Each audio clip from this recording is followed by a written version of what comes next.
So since a lot of people seem to like the posts about the car and car maintenance and things, we thought we'd do a few more since I play around with the Cruiser a lot. Everyone seems to like the 70 series.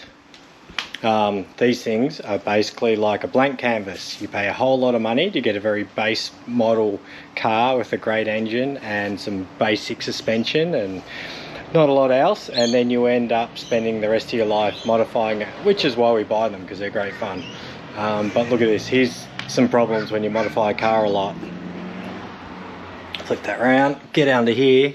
So I've got the wheel carrier, which I've only got one on. Get under here, got the 3-inch exhaust with the 4-inch pipe. Had parabolic springs put on, which have been on for ages.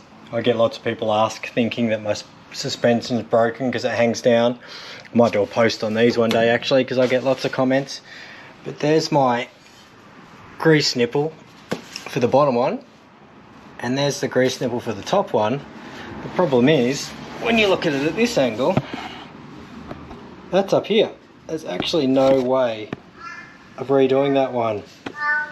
There's a few times I've undone these bolts to do it, but you know, you modify your car and these are the things that you don't notice, that you can't actually grease that at all.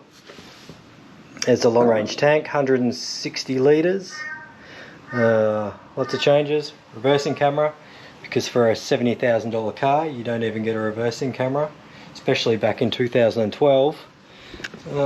So lots of modifications. Oh, get up off the floor. Anyway, if you're interested to hear more about this, mainly the guys in the US are interested, because a lot of the guys in Australia have these already. Or if you're thinking of buying one and you want to know anything else, let me know. Alright, see ya.